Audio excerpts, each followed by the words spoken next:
Check. Okay. That's one. All right, hold up. There we go. Restream chat is working. Let's see. What else do I want in here? What happened to my window?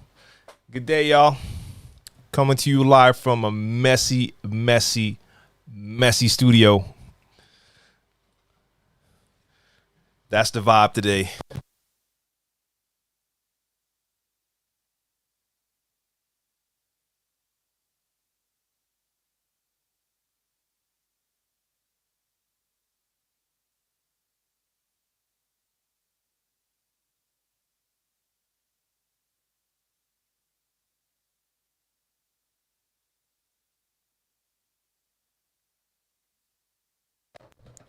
I want to hear myself. There we go.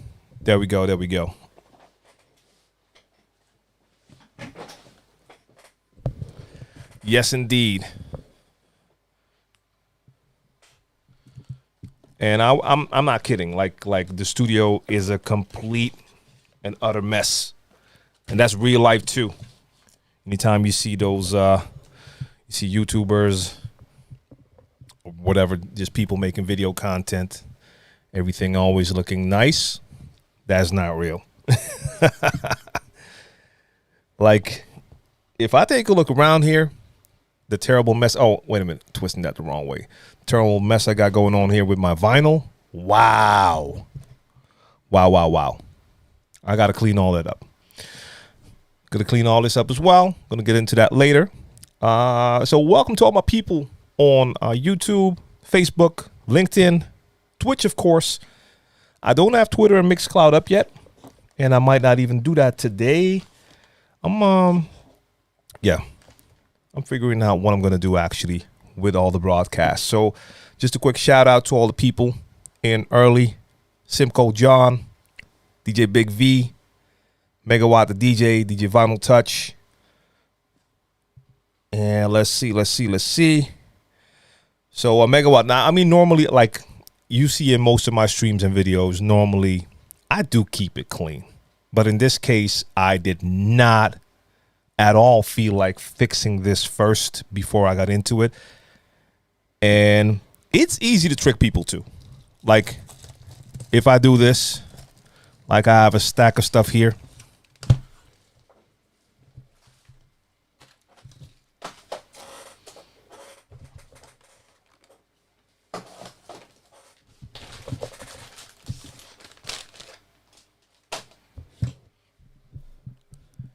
And if I lift this camera up a bit so you don't see that much there, then all of a sudden it looks a lot cleaner.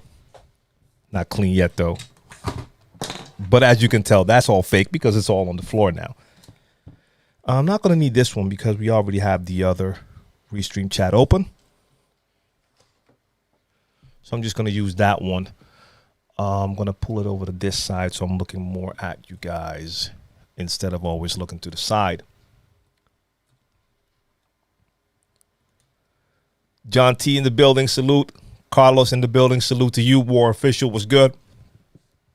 So let me start at the top. Yo, wait a minute. Simcoe John had another question. Simcoe, you had another question that I did see on the iPad, and I'm not seeing it. I'm not seeing it here. Or at least, yeah. So let me just start there. After that, your second line is there.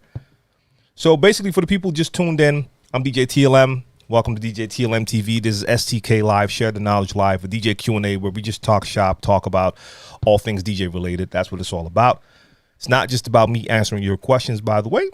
I want to switch that up more and more and really get you involved. So I'll be asking questions as well. And first off, Simcoe John started on a topic that I definitely want to touch on today.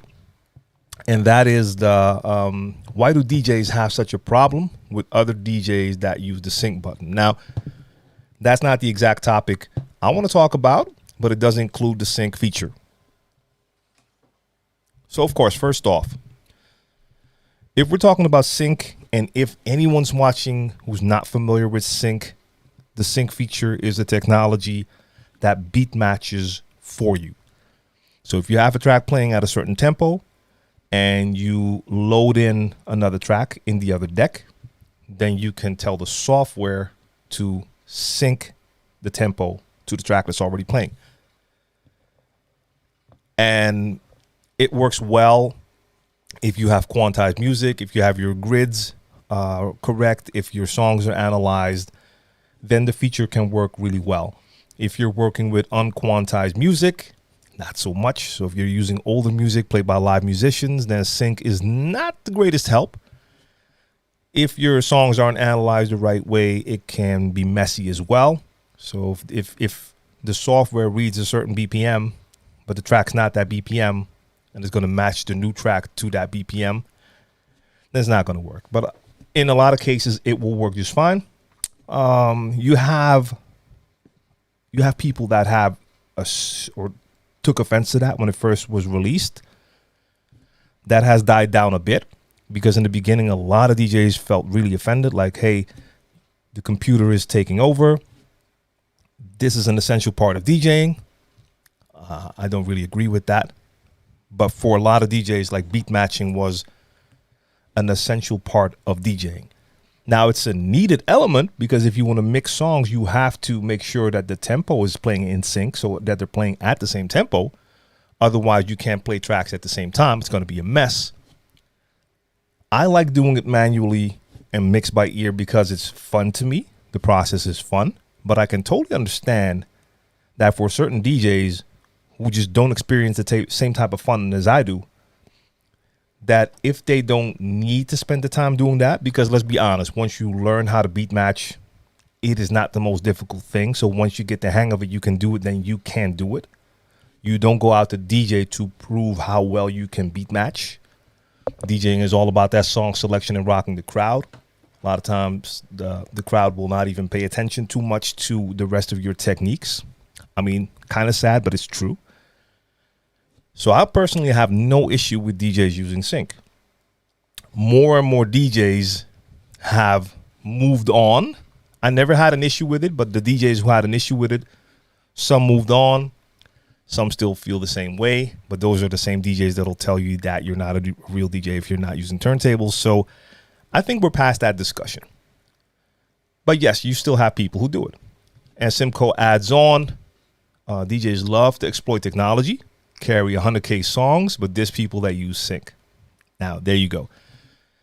If you're a traditional DJ, in the sense, traditional might not even be the right word, but if you're a DJ who still plays with turntables and vinyl, doesn't use any of the modern technology, and you don't like sync, I mean, I can respect that. That's perfectly fine. If you're taking advantage of all the other tech, but you have a problem with the sync feature, yeah, I don't know. That's kind of a double standard right there. So yeah, I mean, you will still have people who feel that way. I totally don't care about those people. But there is a topic that kind of relates to this with certain DJs who use sync and who use their screen, their waveforms to read or to watch, and use the visuals and technology to mix more than their ears. The reason I bring this up is, and I haven't seen the podcast yet, I just saw the clip with the Mickey D podcast, DJ City. Salute to my DJ City fam. And they were on the topic of, one of them was DJing without headphones, and that another DJ came up and kind of like confronted him like, hey, why are you DJing without headphones? And he was like,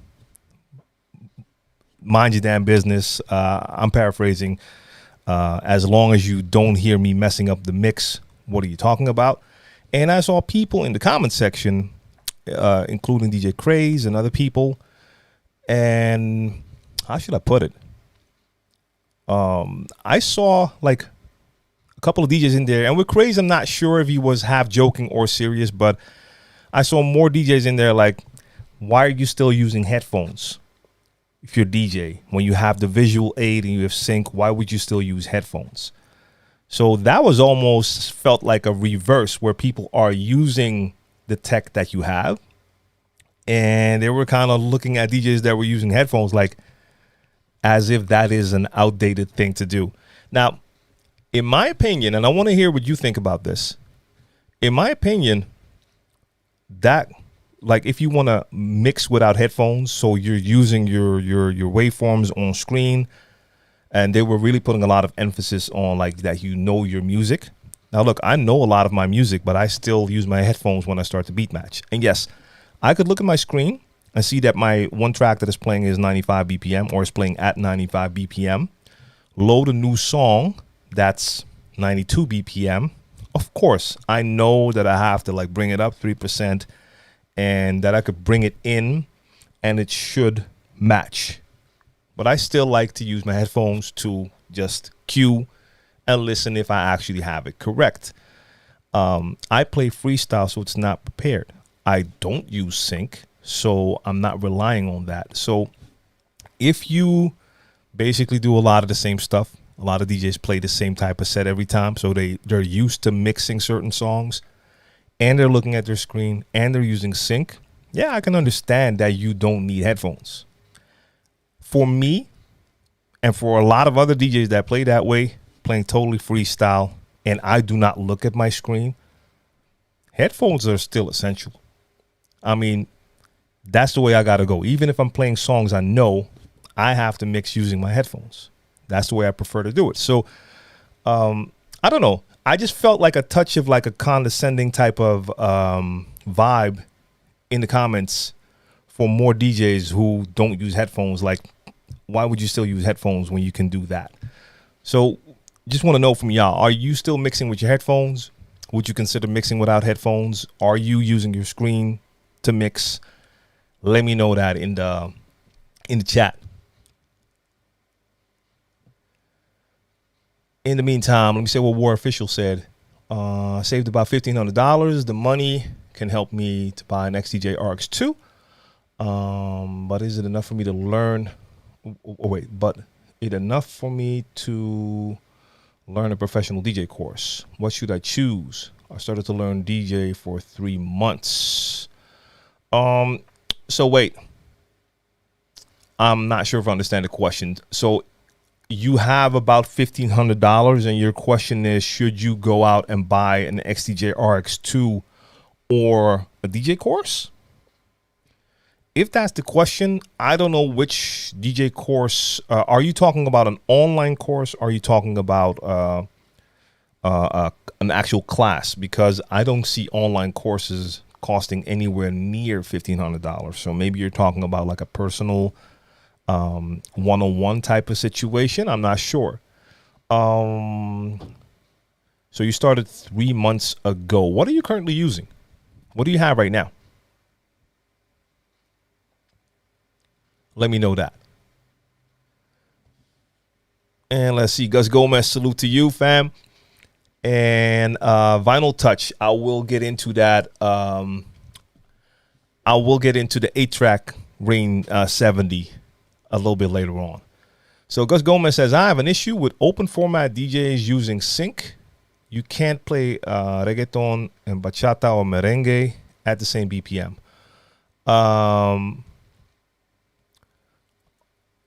Let's see. Okay, so you mean that they're mixing those different styles together using sync.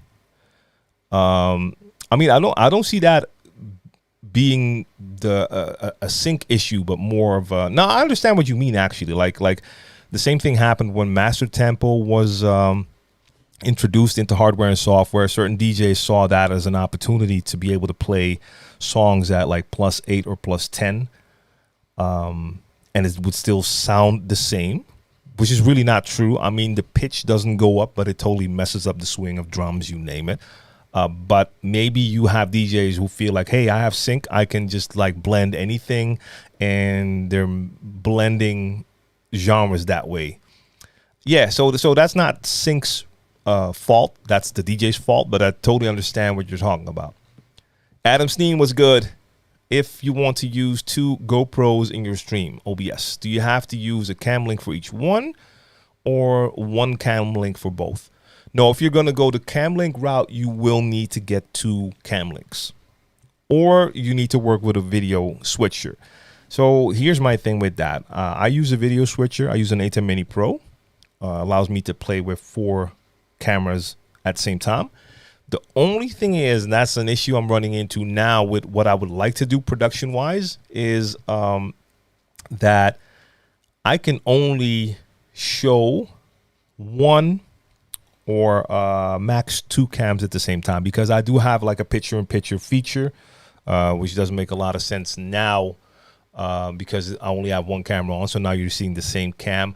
You have ways to change that picture-in-picture, change the size. So I could do stuff with two angles at the same time, but in OBS there are certain things I would like to do with putting angles side by side or in different ways. That's not as easy to do in an A10 Mini Pro. So for me personally, I would actually like to have at least 1 camera as a solo input to OBS. So I might need to go get a cam link to do that. But if you have 2 GoPros, you're going to need 2 cam links or work with a video switcher like I'm working with right now. Ravi was good. Big up TLM on the latest 1210s. Do you ever play 78 records? No, maybe I have. Maybe there might be like 1 album in somewhere in my collection that plays at that RPM, but I'm not even sure. So no. Megawatt says I tap on it every now and then. KSA was good. Salute to you. Ravi says I can mix by ear, but only use sync button to concentrate more on the mix itself. So by concentrating on the mix itself, you probably mean that you're focusing more on the EQ and stuff like that. Or you can mix by ear, but use the sync. Yeah. I mean, some people will do that, especially if you're like doing longer transitions and you really want to focus on like EQ and effects. You could just have sync on so you don't have to adjust adjust during the mix by nudging if the transition isn't flawless. Vinyl Touch says real talk, only DJs criticize other styles. As long as it isn't a train wreck, you're moving your audience, do what you have to do to get that result. Yeah, I agree. Like it is the DJs that will have the most to say about stuff like this. It's not the audience. They, like I said, they don't care if a DJ is using sync or not, or even worse, pre-recorded sets. I've seen that too. If the crowd isn't noticing, they don't even care. DJ Kylo, salute to you. Charles Joyner, what's going on? I find it important to use headphones. And Ravi says I would never mix without headphones. And Jam says, do you use sync when mixing a cappella? No. So if I want to do like a live mashup and I want to bring in, I'm playing an instrumental, I want to bring in an acapella, either I need to know in advance what the BPM is, or look at the screen for a sec to see the BPM, or I would actually take the vocal version, just the normal track first, cue that up so they're matched, and then use the acapella. And again, because I like to do it that way, I understand it would be way more efficient to use the acapella and use sync. That way I could just bring it in straight away and know that it's going to be spot on if the grid and everything is right. DJ DT uses headphones. Charles Joyner uses both. It's not Megawatt says it's not always necessary. Use to beat match. Big V, right now I'm 50-50. Sometimes with headphones and sync, sometimes looking at the screen. Yep. I mean, I do see more and more DJs do it. Personally, I'm not a fan of that. Not the fact that people have that, use it as a visual aid, but you can see like a lot of times that people start to spend too much time especially when you see people upload like videos and they're doing like little sets. Their eyes are going off screen, off cam the entire time because they need to constantly look at that screen. What I do see with some DJs is I think you start to attach a lot of value to it. You get used to checking the screen. So at a certain point, you're doing this constantly. And I really want to have my focus more here. So I don't have anything against anyone using any of that. Personally, for me, I don't feel comfortable relying on that. So DJ TO 915 says Craze doesn't use headphones. Yeah, I know. Like I said, like he was one of the people commenting on that clip on IG talking about it. He was one of the people who, like I said, I'm not sure if he's joking or half joking. It was like one of the people saying like, who's still using headphones? You're supposed to know your music. But anyway, like I think a joke, like he says something like think about it, but he didn't write think. He wrote sync. But I know he does. But the thing is, I don't know with DJs like Craze and other DJs if they're doing like sets. Are the sets still totally freestyle?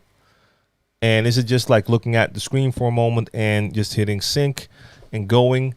I have no idea.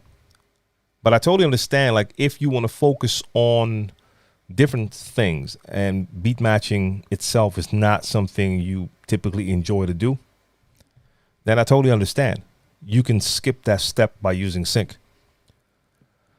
Simco uses waves to mix more than headphones, and a lot of DJs give me flack for it. Yeah, that's my thing. Like I said, if DJs want to do it, I'm not going to knock another DJ for using that screen. The only thing I notice what looks kind of weird to me is if I see DJs and they're spending so much time looking at that screen, depending on it. When before the screen, they didn't need that. They just had their ears. Because Gomez mixes with ears. Gio has a question. What happens when Serato crashes or your BPM analysis was wrong? We need headphones. Things need to sound right. Well, look, if your Serato crashes and you came to play with Serato, then you can continue to play. But if that's what I said in the beginning, like if you use sync, then you need to make sure that your songs are analyzed right, that your grid is right and all of that. Otherwise, sync is not the most dependable feature. So I have to assume that DJs that use that a lot have that figured out. That's also one thing for me. Like I know my stuff isn't all analyzed correctly or the grids haven't been adjusted. So I know sync, I don't know if I could depend on it to that degree. I used sync when I was DJing my set with the iPad. So that was a live stream during a blizzard here. I couldn't go to the studio. I only had an iPad. I didn't have my controller there. I used Algorithm DJ to DJ my set. Now, in that case, I was not planning on trying to manually beat match with the iPad. You could nudge like you could with a player. So I'd probably have to do like some plus minus stuff to get that right. I was like, I'm not going to spend all my time doing that when I'm already in this situation. I just want to spend my time on finding nice tunes. And I even tried to do a little scratching on that iPad. But in that case, I did use sync. And I think it worked pretty well throughout the set. So that's a situation already where I can totally understand that sync is a great way to eliminate having to do that, because that would not be fun. Like on turntables, to me, it's fun to beat match. On that iPad, it wouldn't be fun. And yes, Tio says it too. Like Crazy said, he spent hours analyzing music. That's important. Like, I mean, I analyze my music too, but you have to like also adjust grids in certain cases to make sure your sync is going to work right. What's a good controller to start out for beginners? Dub City asks. Well, you have a lot of nice entry-level controllers that will not cost you a lot. So, I mean, you have the go-to brands, of course. So you have your Pioneers, you have your Newmarks, you have your Reloops, and basically all of the brands have entry level controllers. So in some cases, if you take an entry level controller from Native Instruments, that will be the way to go if you're playing with Traktor. If that's not your thing and you're going to go with Record Box, then you need to check which controllers would be the best suited to use for that. But most of them have at least one or even a lot of good entry-level controllers. Even like Hercules, they have their Impulse line, Impulse 300 and 500, I think. So it all depends on what you're looking for. Some are really small. Some have a little bit more size, more features. So your budget is important as well. So I see here, like someone, Jam is mentioning the DJ 200.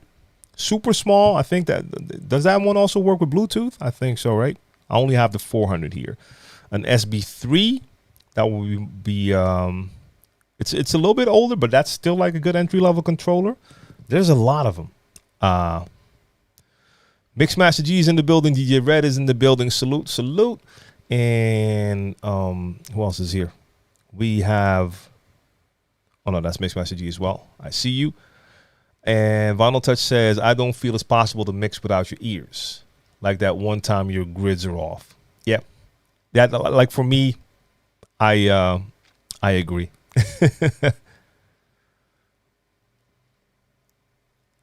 Yeah, Mixmaster G, Vinyl Touch was here from the beginning. He was definitely first.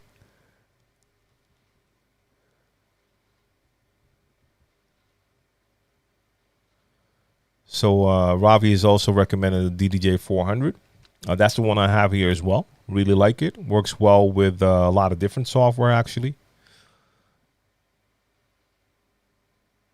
War Official has the DDJ 400. There we go. Ken Ark, what's going on? How do you mix a song when the next song you're mixing to doesn't start on the 1? Only after 4 bars before the 1. 4 bars or 4 counts? You probably mean 4 counts, right? I forgot the intro of Peaches, but if you have a song, so you have one song playing, you want to mix the other song in, and you know that it has like a pre-count. So you have a couple of counts before the 1. If I'm going to mix that new song into the chorus of the song that's currently playing. Now, I know the song that's playing. I know when the chorus is coming. So if I know that my new song starts 4 counts before the 1, I'm going to bring it in 4 counts before the chorus on the current track begins. So it's just a case of math, basically. So some tracks will start, let's say, on a snare drum before the 1. So that's basically the 4 count of the last bar. So in that case, if I'm waiting for my chorus to begin, and I know my chorus will begin in 4 counts. So 1, 2, 3, 4, chorus begins. If I have a track that starts on a snare that normally comes on the 4, if the track is playing 1, 2, 3, and on that 4, I'll bring in the other track on that snare, and that way I'll know that the 1 count on both songs will start at the same point. So if you have a song that has like 4 counts before the 1, then you can either bring it in 4 counts before the 1, or just decide to bring it in on the 1, depending on how the song starts. So if a song starts with a pre-count, or you just have, let's say 4 kicks, bum, bum, bum, bum, and then it begins. You can choose to bring it in 4 counts before, or just skip that pre-count and bring it in on the 1. That's a choice you have, as long as your phrases are correct. That's the most important thing when you're doing your transition. You want to make sure that the phrases are correct. So if the chorus starts here and that's a 1 count, I want the other track when it comes in to also be on the 1 count. Hope that makes sense.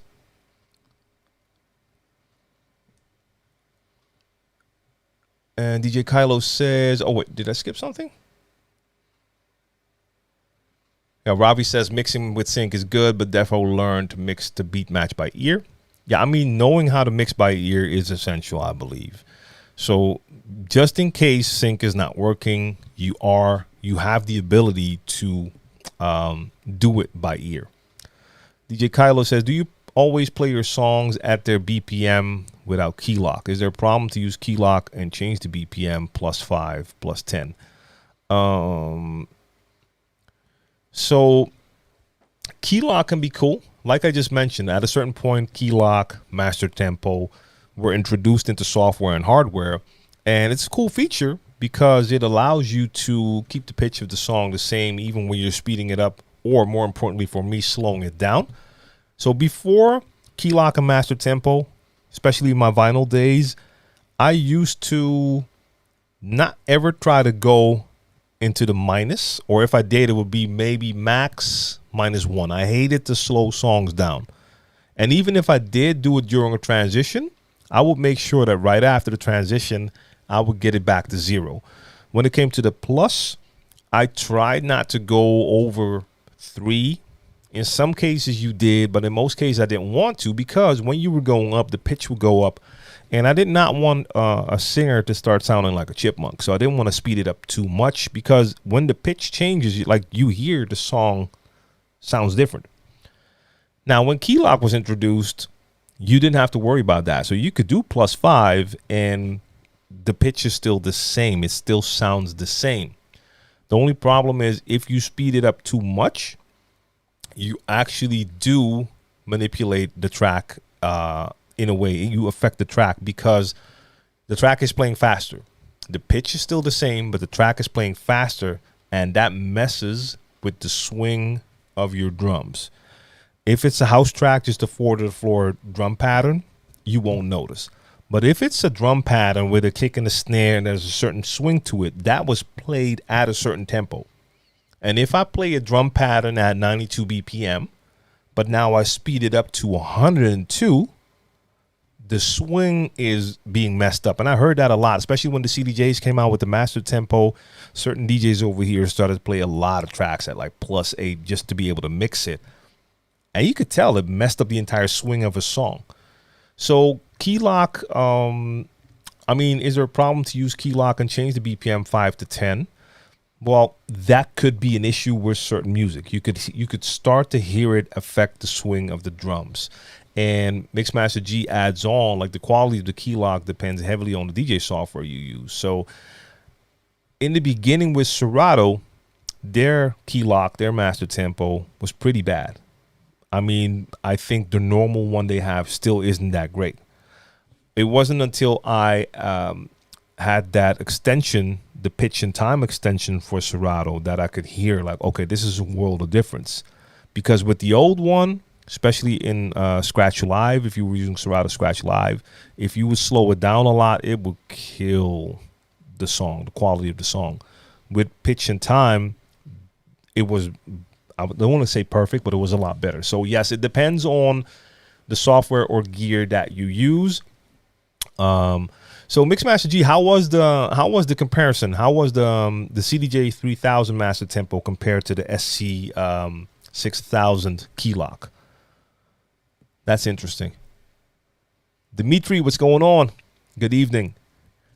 All right, any advice on the Statin T80 direct turntable for scratching and getting into vinyl mixing, and how is the torque speed? I always say people talk about the torque speed. I have not really used that turntable, so I cannot comment on that. So hopefully someone in the chat has more experience with that turntable. Habesha, what's going on? Salute to you. Any advice for hip hop music transition? So the problem with a question like that is that it is super broad. So it would help a lot if you let me know, what are you currently having problems with when you try to mix hip hop? Now, I do understand for a lot of people, if you start with house music and that's what you practice with first, I'm not saying you do that, but I know a lot of DJs who start out with some house music because they followed some lessons, and especially here, a lot of DJ schools were using like house, and you got just your 4-to-the-floor boom boom kicks on both tracks. Yeah, it's not that hard. It's pretty easy to tell when you have them matched correctly. Now, I've been witness to a lot of DJs who were used to house now trying to mix hip hop with the different drum patterns, not always the same standard type of build up of a song. And they were like, yo, mixing hip hop is hard. First time I heard it, I didn't really understand because I started with hip hop. But let me know. So you've been trying it, and what's the main issue for you? Big V says, what I've realized is DJs who don't use headphones usually are playing from a set list. And if you hear them back-to-back days, they usually sound or sometimes sound the same. Yeah, I mean, that's the thing I was thinking about when the DJ, I forgot his name. He's one of the podcast hosts. So my bad. The name it just slipped my mind now. But I think that is going to be the case. Either they're spending a lot of time looking at their screen, using that as the visual aid. And just like I said, I mean, it's pretty easy if your songs are analyzed to just look at the screen on your Serato and see, okay, they're currently both playing at the same BPM. And if you then look at your waveforms and you see that they're basically staying steady, yes, okay, then you know that they're most likely pretty close to being in sync.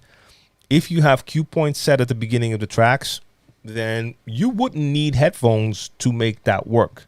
But I do believe for a lot of DJs, it's also the case that they're used to mixing the same songs a lot. Now, even before this headphone story came up, a lot of DJs do that. We know a lot of DJs play the same sets.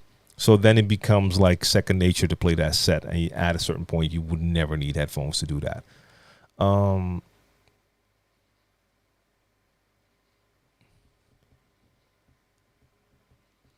You have that setting for PC to DJ outside. I can't see anything. Which software are you using? Like some DJ software will have like a special feature for it. And before they had that, what you could do with the screen on computers is just invert the screen. I did that before Serato had like a setting for it. I remember playing outside at a festival during a summer gig. And I couldn't see anything. So I just inverted the entire screen. That helped as well.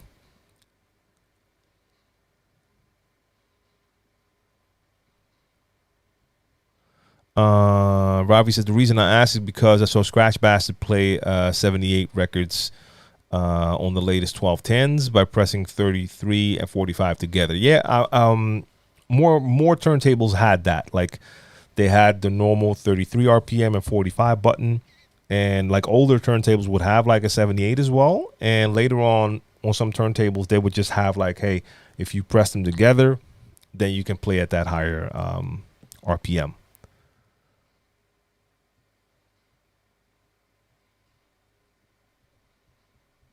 Gio says, I carry a backup vinyl set in case or a Serato crash.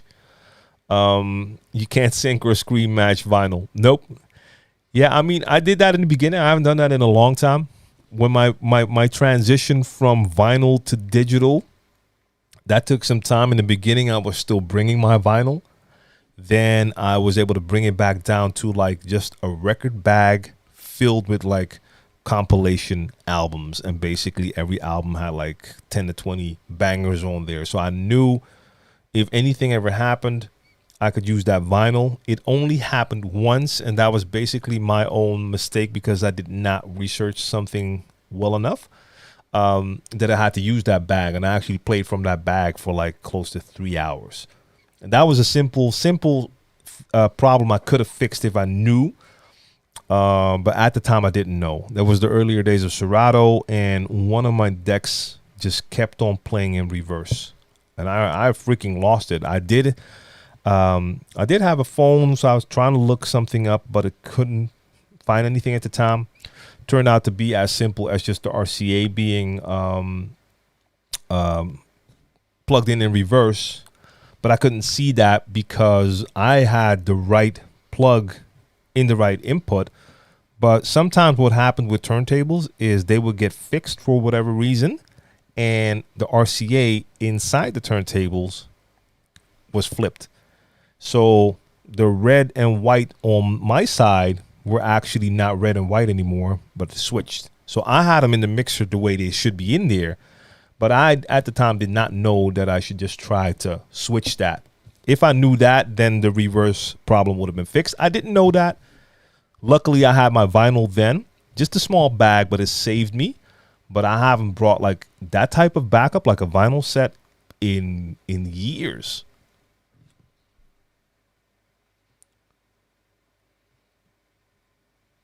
Charles Joyner says you can use clean echo out if your BPM is not the same or the crowd's not feeling a song.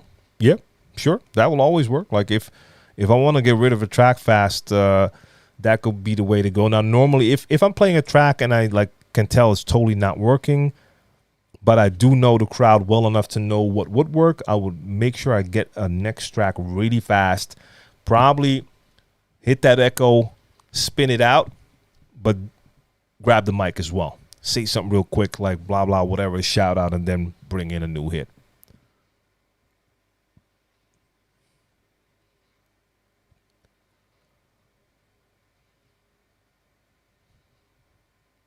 Let's see. Terrence Stokes was good. Sync can catch you off guard with live instruments. I had a song speed up on 2 bars, then get back to the normal sync. Oh, word? Okay, that's like Ghost in the Machine right there. That's yeah. I mean, that's one thing. Like, I prefer to have that control, the manual control. Watson Vinyl Only was good. Yeah, the vinyl stream on Monday was a lot of fun indeed, except for the fact that I have to still, like, there's still vinyl everywhere. But it's a lot of fun to do. I mean, I play so many tracks during my vinyl sessions that I do not play any other time, simply because I don't even have them digitally yet. But anytime I'm doing it, I'm like, okay, yeah, I should actually find a time, which I don't have, to digitize all of that as well. And yes, I know people will say like find CDs and stuff, but a lot of those 12s, like, it's gonna be hard to find CDs that have those 12s on them. Megawatt, I appreciate that subscription. I appreciate that support. By the way, I will have news when it comes to like supporting and subscribing in the coming week or two. What I've been working on, because I've talked about that before. Like I love the fact that all the platforms offer like ways that you can support, but I'm just not the biggest fan of the fact that these platforms will take like a percentage of that subscription right there. And I would rather have it that if you support me, that you know that your funds are actually all going my way, instead of going Twitch's way or YouTube's way. So in this case, like with Twitch as well, like they're taking 50% of that. But nevertheless, I truly appreciate the sub, but I'm working on a way that y'all can sub to me, support me, and it's going to go directly to me. Robbie asked me, have you ever mixed house stuff like Masters at Work, Todd Terry? Yes, I have. There's certain gigs that I played. I haven't done gigs like that in a long time, where I was playing anything. So of course the bulk would still be hip hop, R&B, but from that I would also have like dancehall. I would do my New Jack Swing, UK garage, to just like some Masters at Work, bubbling house, all over the place. So yes. And DJ Kylo says, do you always play your song at their BPM? Oh wait, that question was already there. Hey, repeat it. Okay. The Funk House, salute to you. And a shameless plug from Vinyl Touch. Record Box has a BPM within plus minus range in the playlist filter section. Yes. But how is that a shameless plug? That's not a shameless plug. That's just great info. Yeah. That's one of the things I really like. The way you can tag and filter in Record Box is something totally different than what you can do in Serato. And the fact that you can do that with BPM, you can also do that with key. Like, but with the BPM, like if you want to play tracks between 90 and 100 BPM, you can just tell it like, hey, 95 and 5 above, 5 below, and it'll find everything within that range. I mean, you can do a lot of cool stuff with that. Fifi, what up? And we got Neo Miser. Was good. Thanks for the tutorial, but man, help me. I need to buy a controller, but my ability is between 200 and 300. What do you recommend? What good controller can I buy? So I'm not totally up to speed when it comes to the prices. We were talking a lot about something like a DDJ 400. I do believe something like that will fall within that price range. So that is something to look at. Otherwise, take a look at Newmark. They have in their mix track line a bunch of controllers that I think will fit that. Reloop has a couple new ones, newer ones, but I'm not actually sure how much they are. So I can't give you a model number right now or name. Derek Stevens, what up? Checking in from Memphis. Good to see you.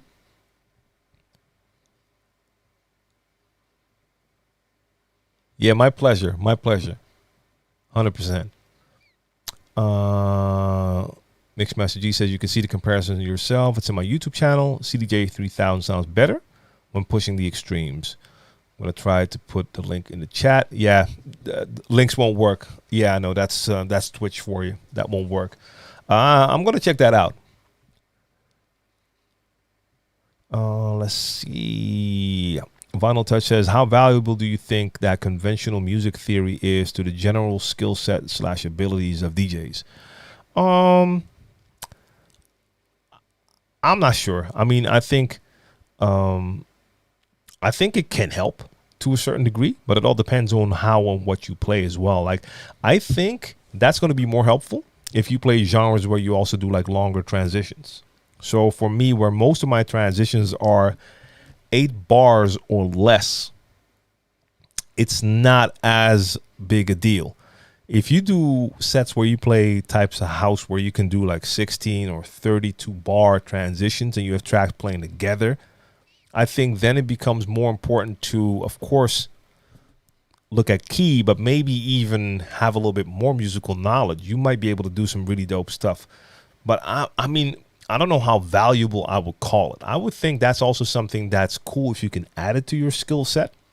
Same way scratching is something that's dope to add to your skill set, but it's not that you need to scratch. So same thing, I think, conventional music, not theory. Now, depends on how far we're taking it. Like certain things are really part of DJing. So if we're talking about counting music, for instance, and knowing about bars and beats and phrases, that is really important. That is really important. But if we take it beyond that, I mean, I don't have that much musical theory knowledge beyond that as well.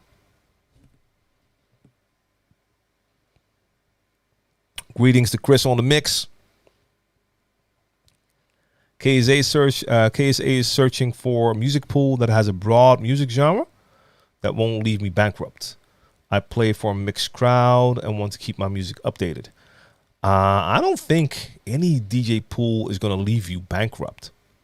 Like for me, that's a non-issue in the sense that I come from the time where I was paying like, if we convert, I would say I was paying like $15 for 112-inch and I was buying doubles. So I would have to spend like $30 to have maybe 2 or 3 songs if the 12-inch had 2 or 3 songs. For anywhere between, I think, 15 to 30 bucks, you have a monthly subscription to a DJ pool and access to everything in their archive. So for me, that's basically a non-issue. I don't think there are many DJ pools out there that charge you a lot more than that. And most are within that range.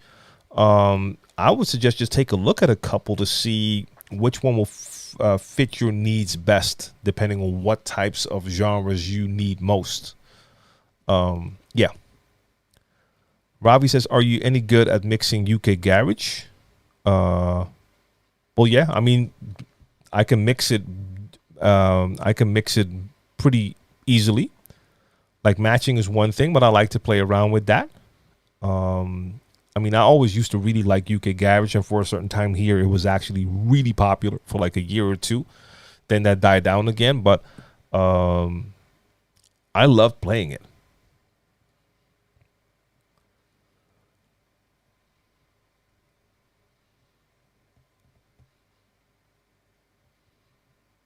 Philip Rangus, what's going on? Good to see you.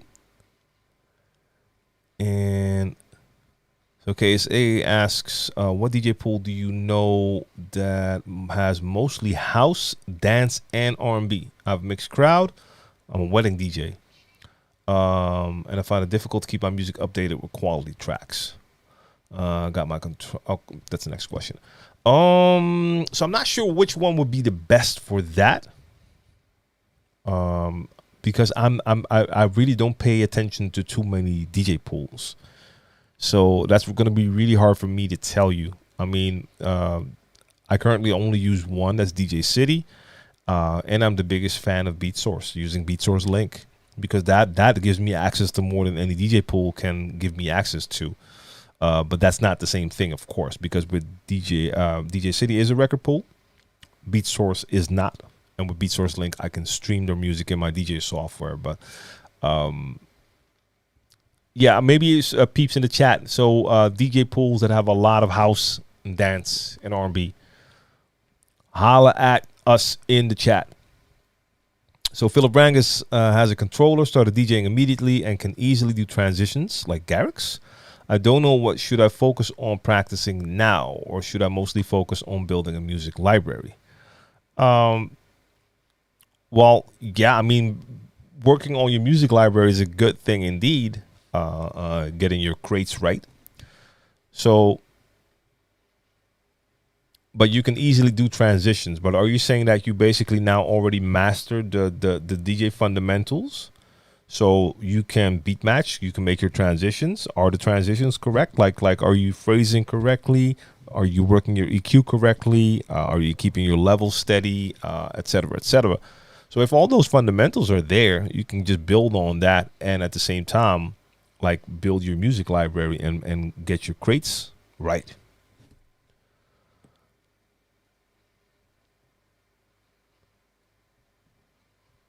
And Niomizer, oh, it's not Niomizer. It's Niomizer. I see now. Okay, thank you, sir. Where can I get extended tracks? Extended tracks, are you talking about DJ edits when you say extended tracks? Because you used to have like some extended versions on actual 12 inches, like official releases, where they have like a way longer version of a track. Or are you talking about just DJ edits where you have like an intro added to it? Because most DJ pools will have like edits. Extended tracks, I'm not sure. Joel Joseph, what up, what up, what up? All good over here. There's one thing I actually want to change. Let's see if I can do that while we're here.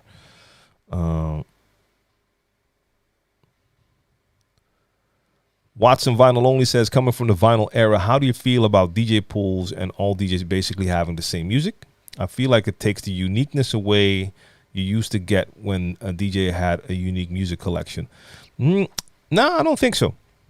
Here's the thing. You can give 100 DJs access to the same music. Some DJs will stick out. That's my opinion. Some DJs will still stick out because you'll have, I don't want to say the majority, but a lot of DJs might pick the same popular songs out of that archive and basically play a same type of set. And then you have DJs who might pick just a couple of different tracks in there, plus the way they bring it. Are they mixing it differently? Are they adding some extra skills? You name it. So I don't know. Hey, Mani, what up, man? What up?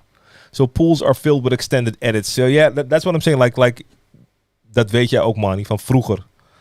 We used to have like you have like an extended cut on a 12 inch, and it would be like the song would be like 3-4 minutes longer. So I don't know. Do they have many of those songs in the DJ pools? I'm trying to do something here in the meantime because my camera is still on that wider angle from the stream on Monday.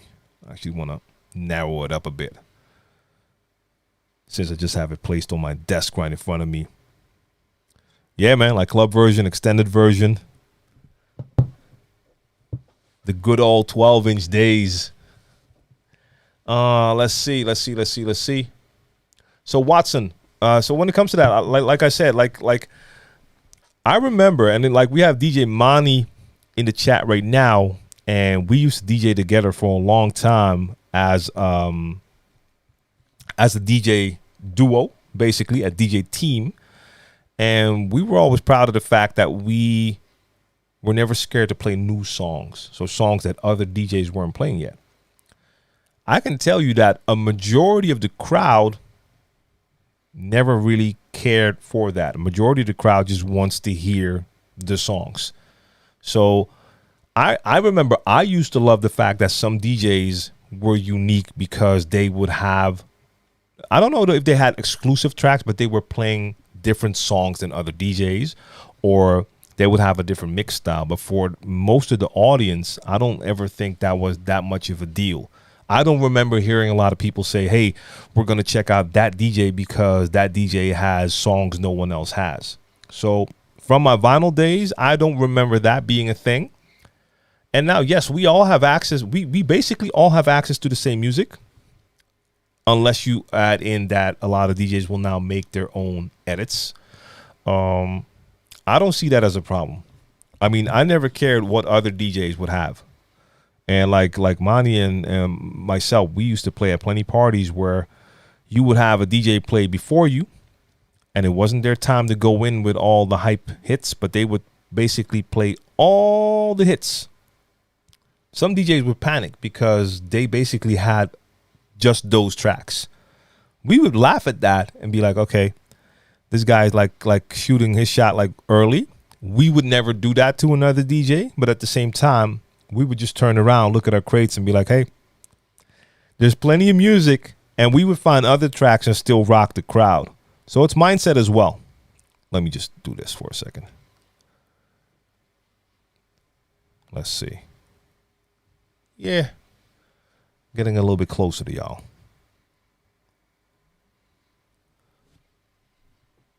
Let's see. No, that's a little bit too much. Like I said, I got that GoPro right on the table. So if I would have it up higher, I would turn this into a nice little framing. But today's not that day. Like I said, everything was messy. Not messing around with too much of setting it up.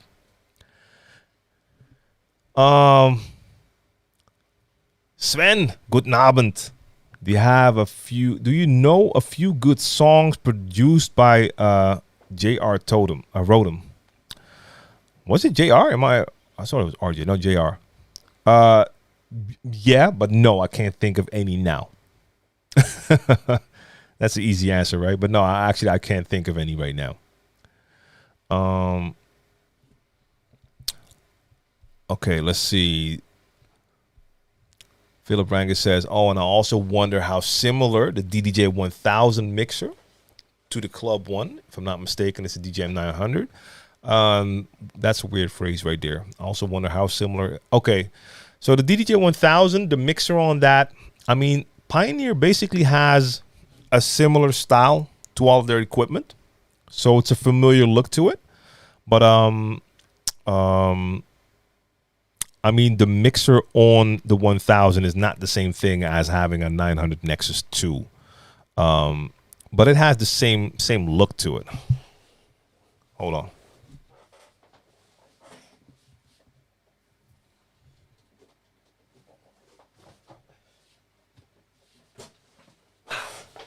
It's a similar look and feel. It's a little bit smaller. You have similar features, but it doesn't really feel the same. But if you look at them both, they resemble the same thing. But there's a difference in the feel, though. Like a 900 Nexus 2 feels different to me than this. But yes, the style. If you work with a 1000 and you end up in a club where they have a 900 Nexus 2, it'll look really familiar to you.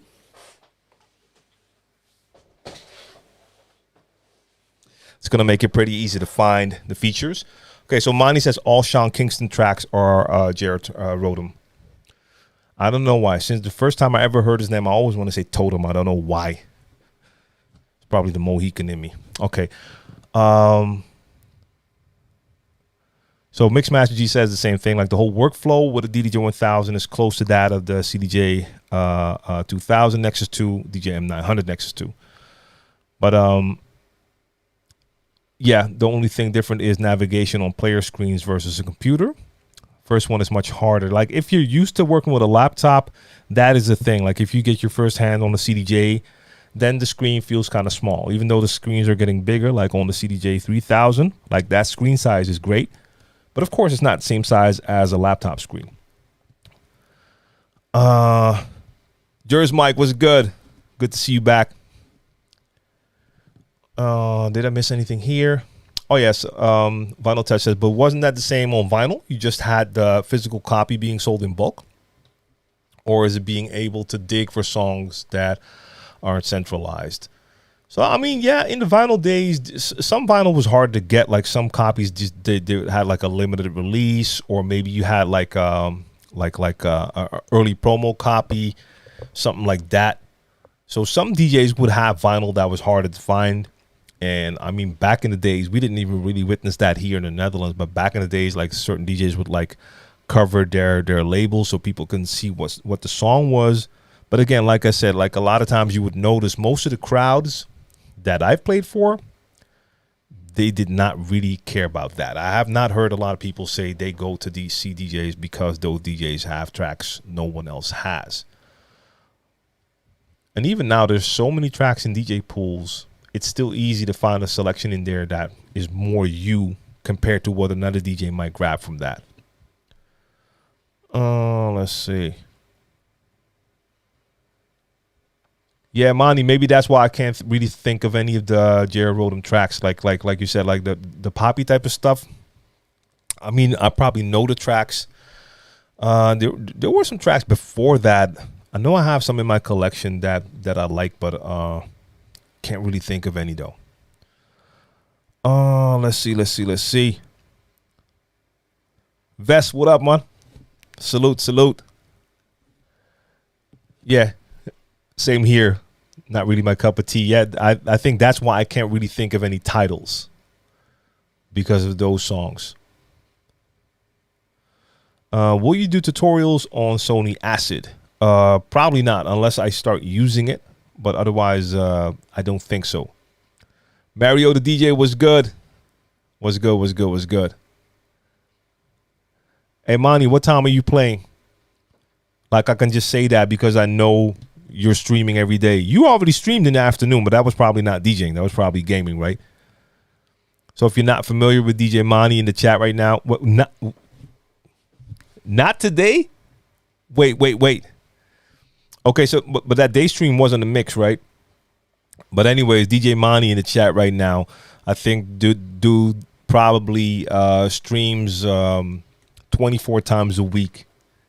Like, you can find him live every day. So normally you stream on Monday nights or on Wednesday nights as well, right? Or am I crazy? Like, I think you stream every day.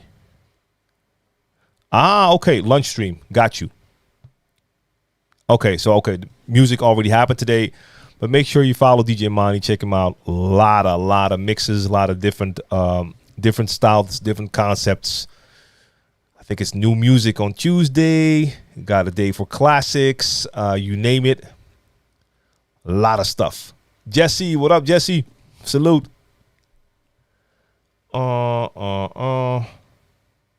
Miss anyone in here? I'm actually happy right here that I'm basically on track. This doesn't happen. Normally I'm always like 30 to 45 minutes behind schedule when it comes to comments and answering. Jers Mike, thank you. Like someone mentioned in the beginning, that's the one thing I wanted to talk about, the Rane 70, the 8-track edition. So let's get into that. And DJ Pooley, I have Platinum Notes. I've hardly used it. One day I'll probably do videos on all of that, like Mixed in Key and their entire suite. So the Rane 70, because that has been a little bit of the talk. Before I get into that, did anyone even consider buying the DJ 1000, the off-white edition? Let me know that in the chat. And so yeah, the Rane 70 8-track edition. It looks really cool. It looks dope. Like the look of it alone was like, hey, that's a great looking mixer. I think it is for a very specific, I almost want to say niche audience. If I see what the extra features are on that mixer, where you have like the effects fader thing going on, I think those are great additions if you're a DJ who's really into creating sets where you're adding a lot of tricks. Personally, I'm just not one of those DJs. Like, even with all the equipment we have out now, a lot of these controllers and mixers will have like a ton of bells and whistles on there. I don't use a lot of that. A lot of DJs do not use a lot of that, especially if you're playing freestyle. You just don't get around to using 50% of the features on your device, maybe even more. I tell this every time. Like, I still have my 909, my DJM 909. It had 50 effects, which was like a lot.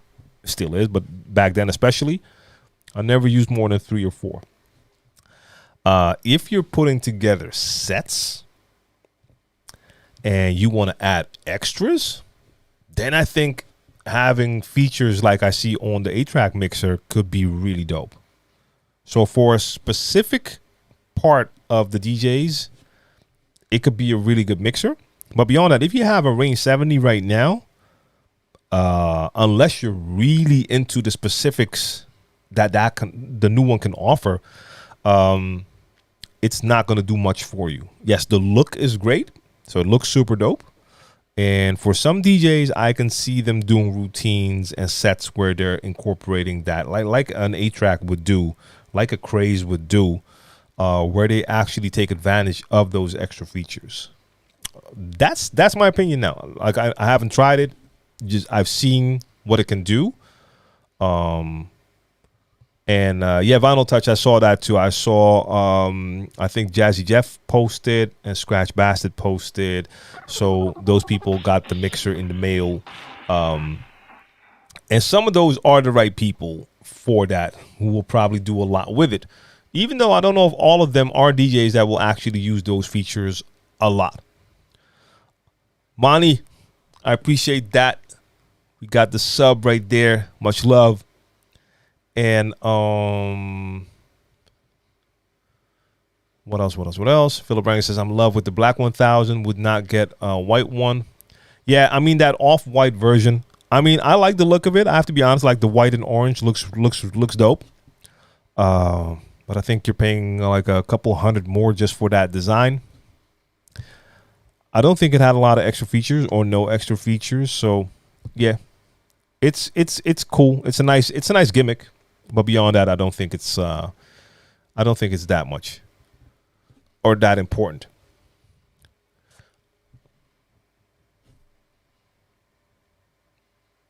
And Philip Rangers wants to know, do you have any story from your first gigs you haven't shared before?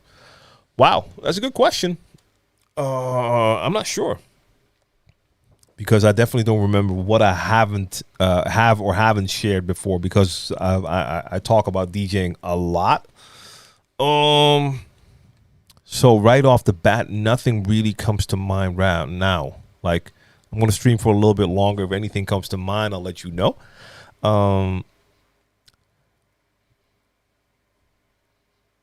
Vinyl Touch says, I think they should bring out an XDJ XZ2 with a better screen and dual laptop USB. Oh, wait, the one doesn't have the dual laptop USB? Damn, okay. I thought it had it. Like, a lot of the newer stuff or from the latest years would have that. Okay.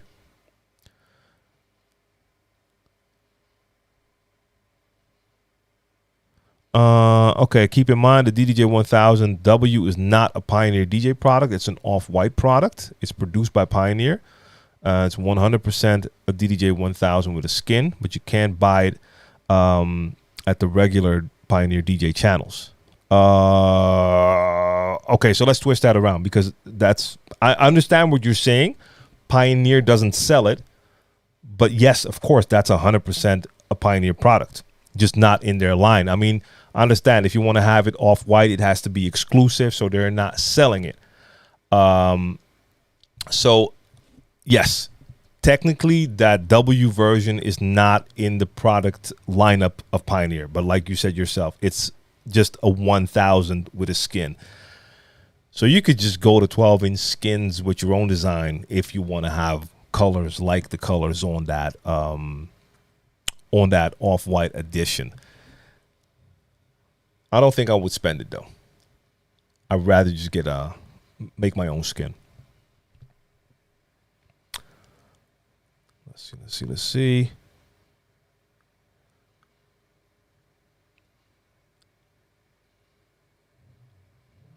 First, I use Platinum Notes, and after that, I put my music in mixed in key. And you can check that off there. Oh, that's still about the names, right? And Chris on the mix wants to know, I'm surprised no other company has come out with a new scratch mixer in the 400-500 range to compete with the Numark Scratch.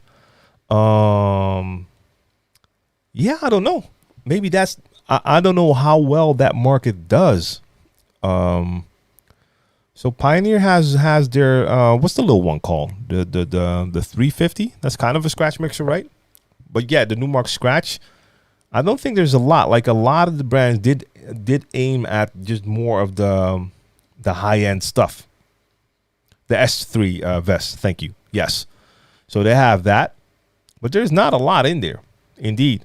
So Chris, I'm not sure. Like some of the brands just don't have any mixers that will fall in that price range when it comes to like scratch mixers. Mike Shaw, and the question is the DDJ Flex 6 worth buying? It all depends. If you're currently on an entry level controller, let's say you're on a DDJ 400, for instance, and you don't have the money to go from a 400 to 1000 to the DDJ 1000, that Flex 6 is right in between. I think, like price wise, I'm not exactly sure, but it's definitely cheaper than a 1000, and it is a step up from an entry level controller. It's larger, it has more features, so I think it's a cool controller.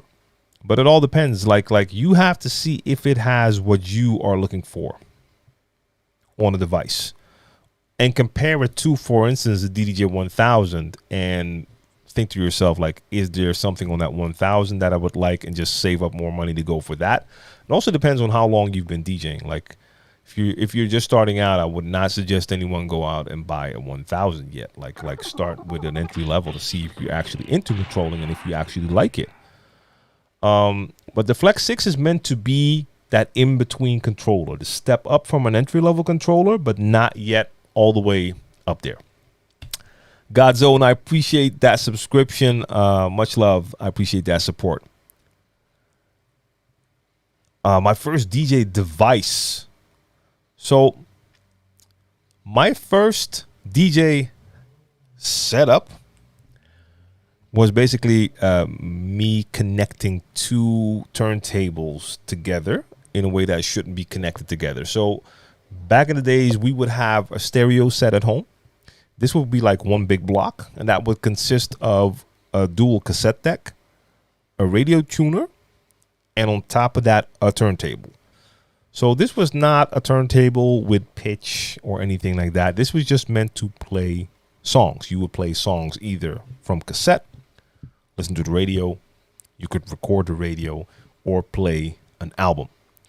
I had a set like that, and we had a living room set like that. And at a certain point, I found a way to connect these two so I could hear both turntables. I had some vinyl, and I found two songs that actually had the same BPM. I didn't know anything about BPM in that way yet, even though I had already been drumming, so I knew a little bit. But I was able to play two songs together that worked. So technically not a real DJ set. That was the first time. After that, my first DJ gear was I had two Technics turntables, 33 something, like belt drive turntables, not even with a pitch slider, but they had like a little pitch knob that you had to rotate to change the pitch, and a 2-channel Electo mixer with no crossfader, and not real EQ. I think it had a high-low button on there, a high-low knob on there. That was my first DJ set.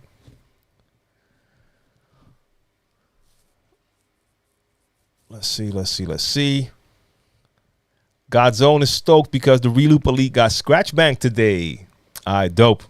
I actually need to try that out. I've tried Scratch Bank once on the S7, but I have the Elite here as well. That's dope. And let's see.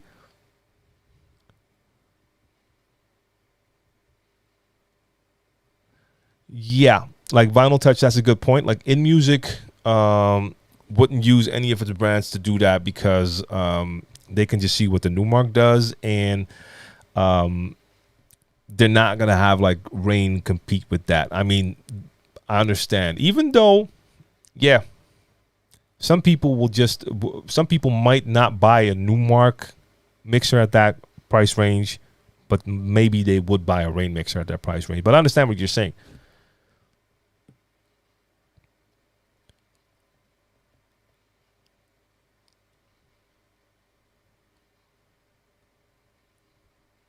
Charles Joyner, yes, receiver. Got you. From the set I was talking about, indeed. Philip Rangus, I'm going to need a 4-channel controller, and I'm looking for 1000. But I heard that 800 is better because if the club booth hasn't got much space, 800 is smaller. But you prefer the 1000. Well, basically, you just gave yourself the answer right there. Because you need to get what you would prefer. If you prefer the 1000, you should go for that 1000. I mean, size an issue. I mean, I don't know. You might have a venue every now and then that doesn't have a lot of space.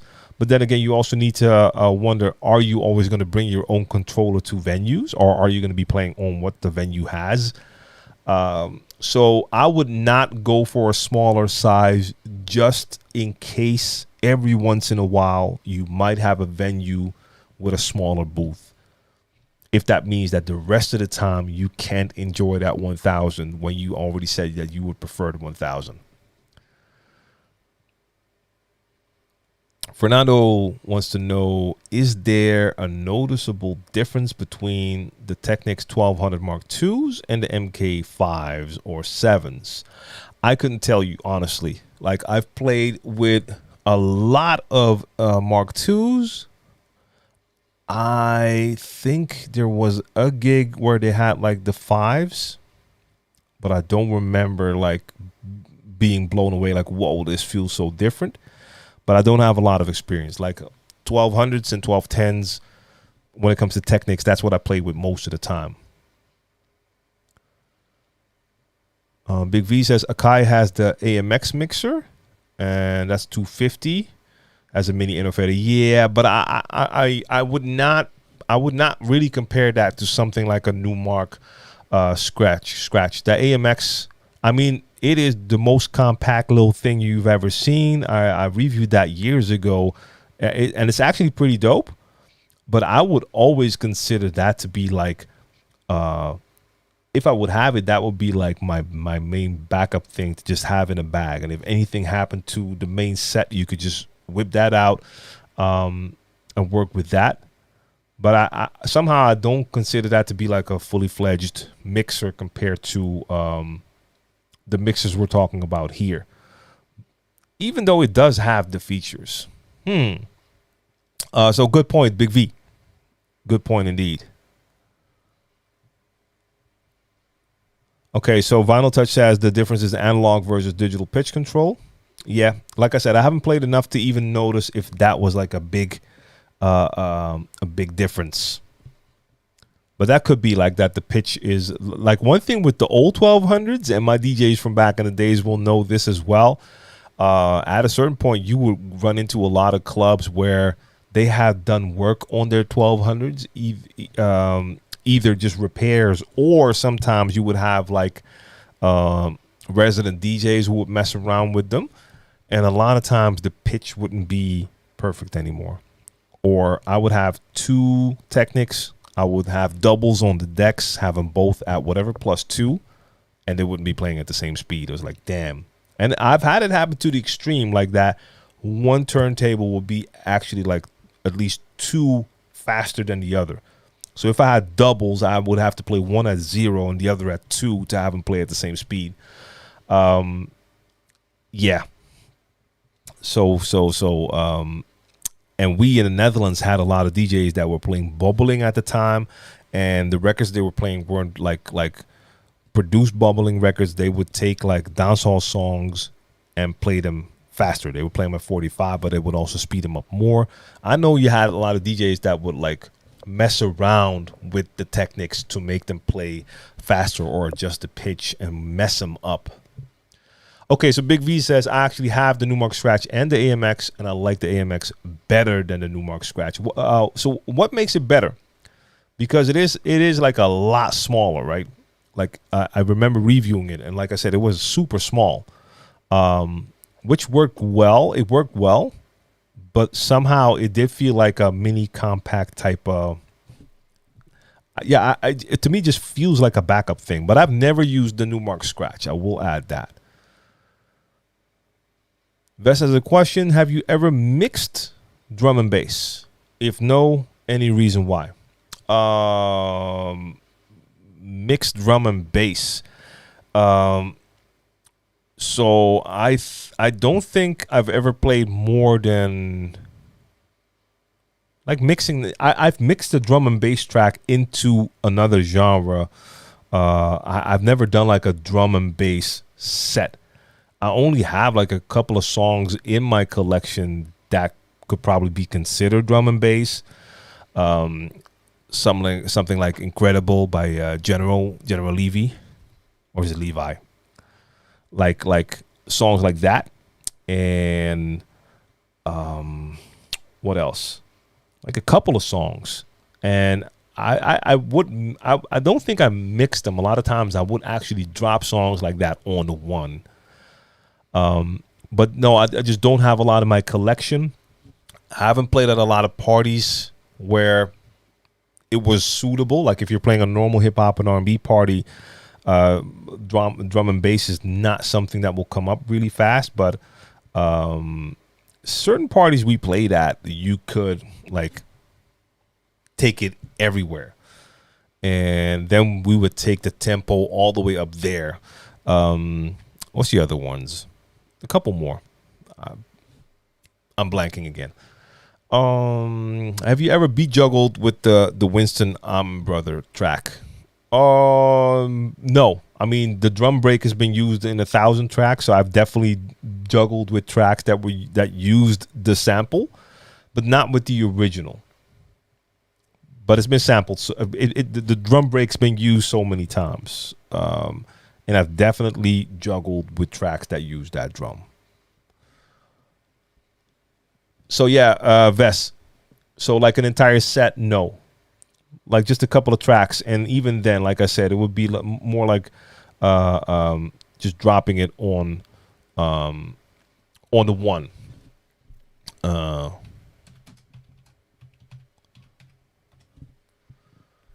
What's it called? Like Prodigy, The Prodigy, and like I said, General Levi and or Levy, and a couple more tracks like that. Those were tracks that if we were playing at a certain party where you could just go all out, and we would have the tempo go up and up and up, and then throw a couple of those in, and then bring it totally back down again. Ravi says, TLM, I think you could master mixing jungle and drum and bass.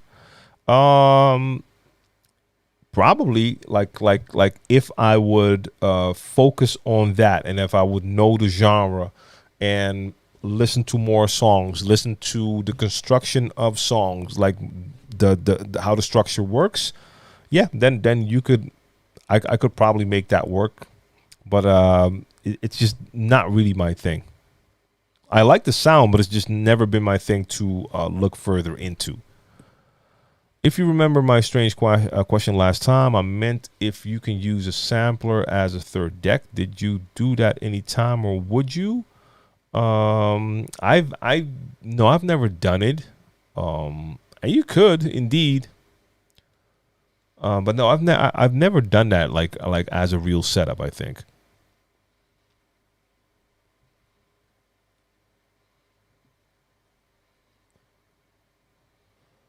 All right, let's say we're gonna do 9 more minutes. We're gonna go to 9 p.m. my time. That is so 9 more minutes because I need to go feed myself, get some food. And then, like I showed in the beginning, I still have this mess of a studio to fix. Let's see. Big V says, if you use the AMX with dicers and MIDI map your effects to the dicers, the only thing the new Mark Scratch has over it is microphone. And then the AMX has a couple extra features that I wish was even on Rane 70. See, I would have to go look at my own review because I had them both here. So I had the AMX and what's that other unit? That was the mixer unit, and then you had the player unit. I don't remember if that was like AFX or something like that, but I had them both. Was it like a dope little setup together? So let's see. My DJ Reds says, my biggest challenge as a full-time DJ.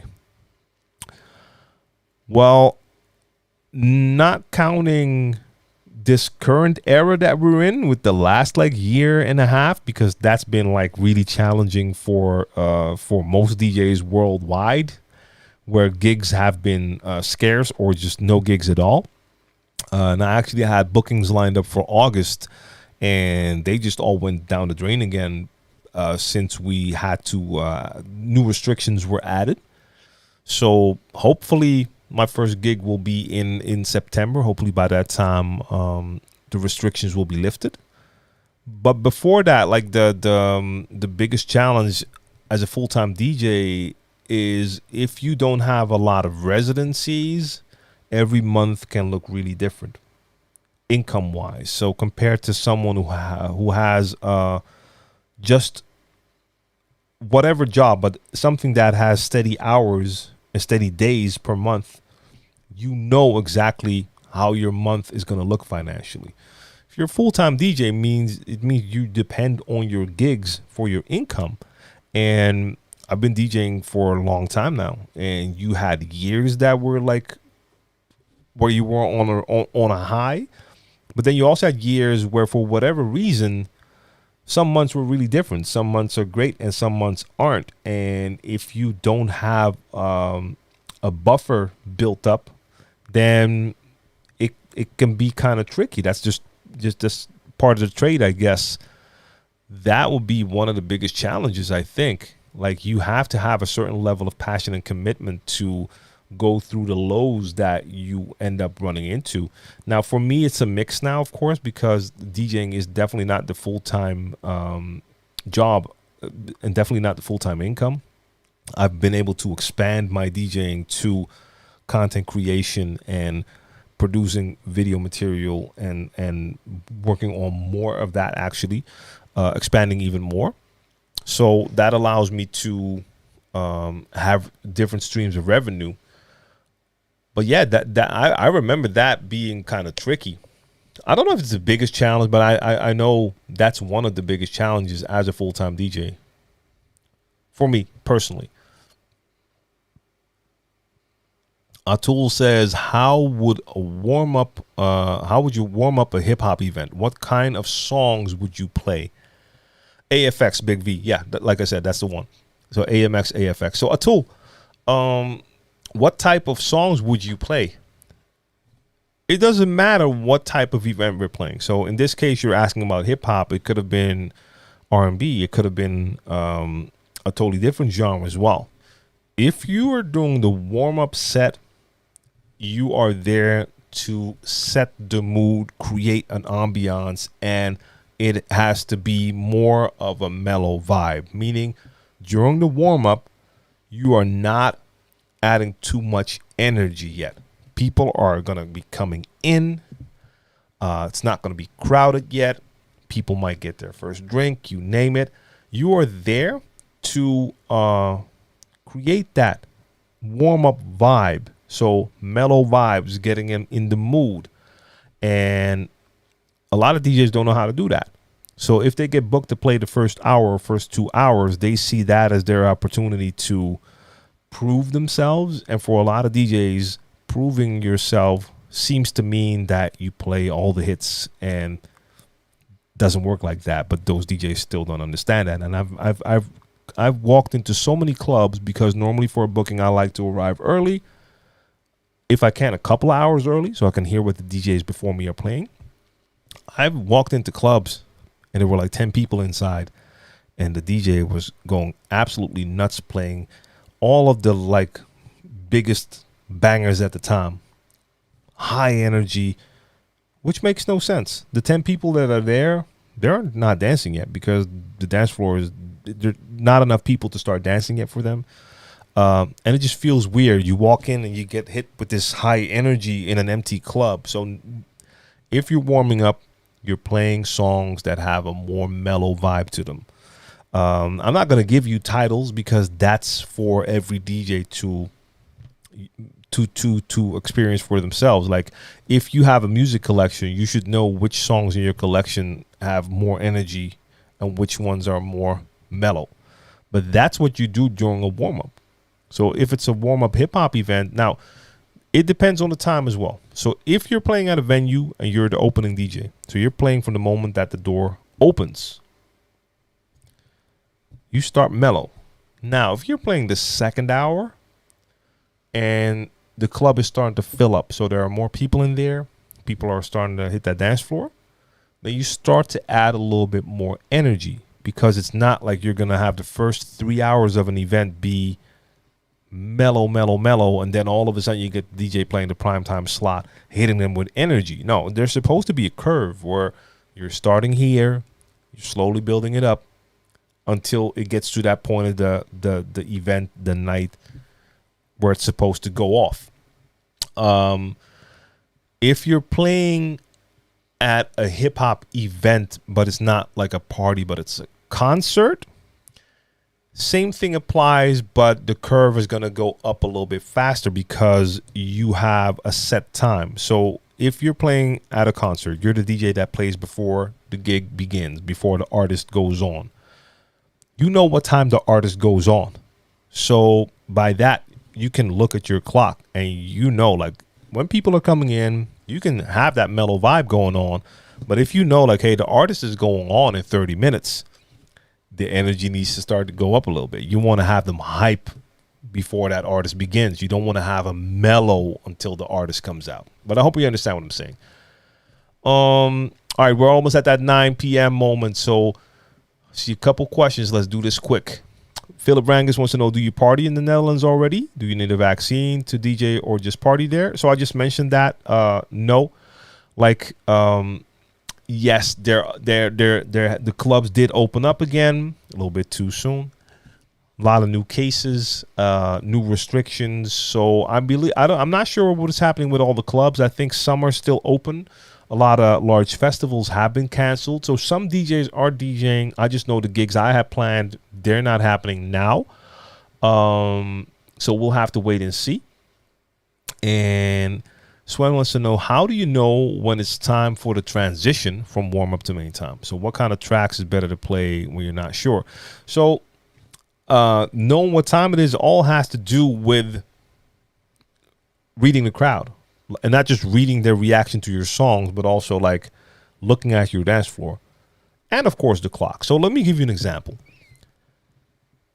We've organized a lot of our own events in the past. And a lot of times we would have hours from 11 to 5.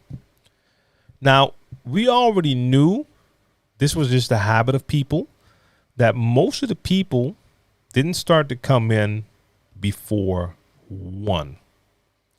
Annoying, because you already know like the first 2 hours are just not going to be crazy busy. And no, it does not help to open later, because then they'll come even later. So during those first couple of hours, you keep it mellow, but if you have the right people in there and they're on the dance floor, you are vibing with them. And if they're giving you enough energy back, then slowly you can start to increase the energy. Now, normally you see that the club starts to fill up. More people start to get on that dance floor. So we know, like, okay, it's 1 o'clock. Somewhere between 1 and 2, we're going to go there because we want to have that time from whatever, 1:30, 2 o'clock to 4, maybe sometimes 4:30 before you have to like bring it back down for the last little part, because a lot of times if we went on to the end with high energy, that would lead to some issues and fights and whatever.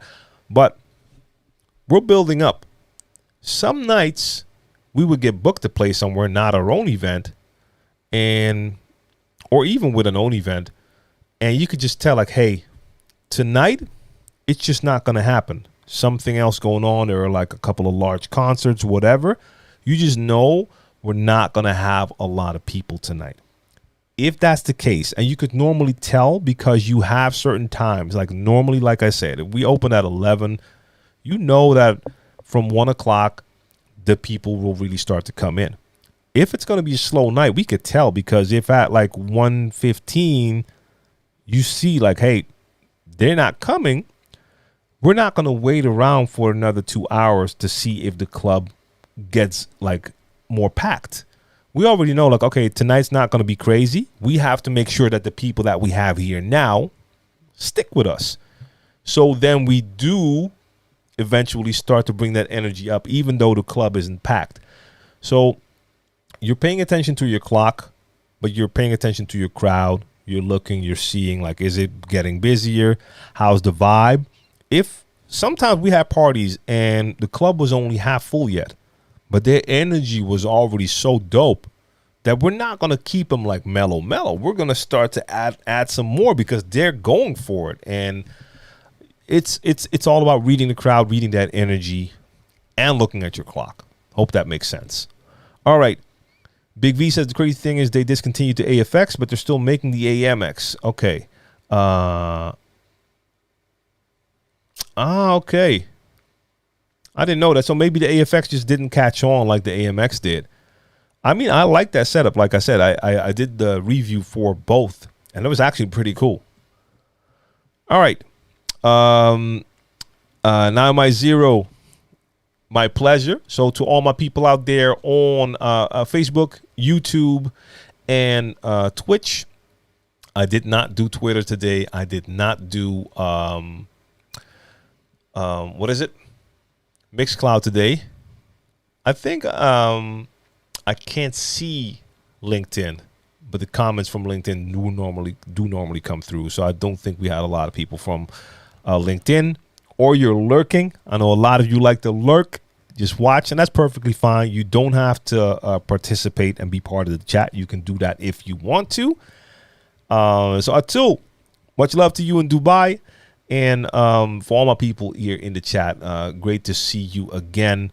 So I'm gonna get some food. All right, for my people on Twitch, let me take a quick peek.